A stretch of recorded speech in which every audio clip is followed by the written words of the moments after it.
ইউযাব্বিহু আবনাআহু, ওই দলের নেতৃবৃন্দ এবং পুরুষ শিশু যারা ছিল, মানে শিশুর জন্য ছেলে শিশু যারা ছিল, সবাইকে সে হত্যা করা শুরু করেছে। ওয়াইয়াস্তাহি নিসাআহুম, এবং সে নারীদের ক্ষমতায়ন করত। তো যুবকরা বেকার, নারীরা ক্ষমতায়, ফলে দেখা যায় তো দেশের মধ্যে অরাজক পরিস্থিতি তৈরি হওয়ার সম্ভাবনা বেশি, কারণ যুবকরা কাজ চায়, কাজ না পাইলে মাদক ধরে, সন্ত্রাসী করে, ডাকাতি করে। আপনারা কি বুঝতে পেরেছেন?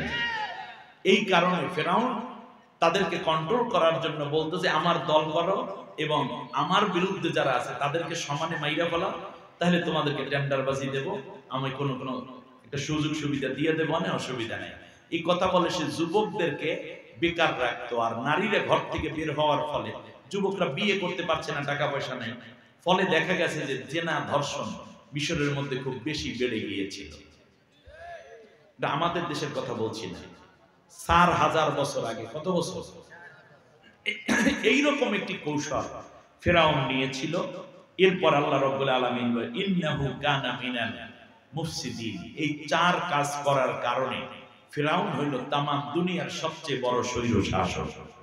এটা আল্লাহ আমাদেরকে শোনাচ্ছেন কেন? অর্থাৎ পৃথিবীতে ক্ষমতায় যাওয়ার পর কোন সরকার প্রধানরা এই 4 কর্মনীতি সমাজ এবং রাষ্ট্রের মধ্যে চালু করবে, মনে রাখবা সে স্বৈর শাসক বলি আমি আল্লাহর কাছে বিবেচিত। শেষ।